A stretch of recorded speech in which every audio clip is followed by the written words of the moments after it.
l'Asie n'a rien, mais elle transforme tout, alors que l'Afrique a tout, mais elle ne transforme rien. Eh bien, ce constat reste toujours d'actualité.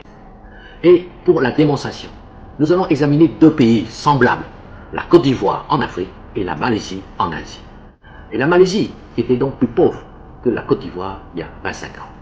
La Malaisie a la même superficie, la même population, le même climat et les mêmes ressources que la Côte d'Ivoire, c'est-à-dire le cacao, l'EVA et le pétrole.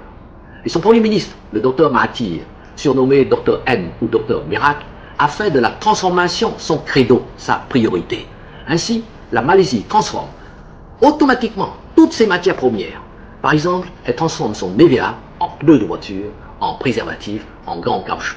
Et comme la transformation est faite sur place, eh bien, les cours de l'EVA sont fixés, non pas à Londres, mais à Kuala Lumpur, la capitale de la Malaisie. Et la démonstration est ainsi faite. Quand vous avez des usines de transformation sur place, c'est vous qui fixez les coûts de vos produits, c'est clair. Et sur cette lancée, la Malaisie a bâti, avec son pétrole, une société pétrolière dénommée Petronas, qui est considérée comme l'un des nouveaux géants de l'or noir. Petronas explore le pétrole dans 17 pays, dont plusieurs en Afrique, Algérie, Angola, Tchad, Gabon.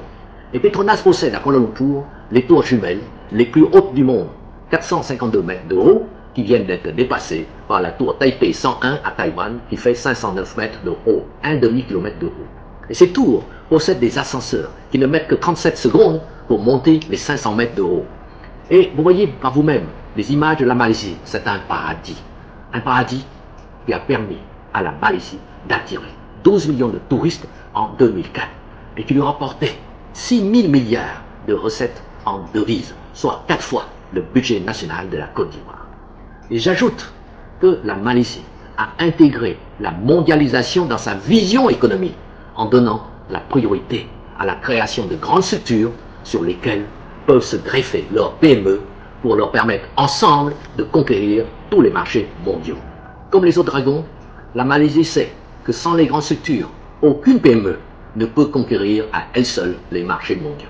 Voilà l'exemple d'un pays semblable à la Côte d'Ivoire, la Malaisie, qui a réussi à gagner sa bataille contre le sous-développement et contre la misère, et même à utiliser la mondialisation à son profit.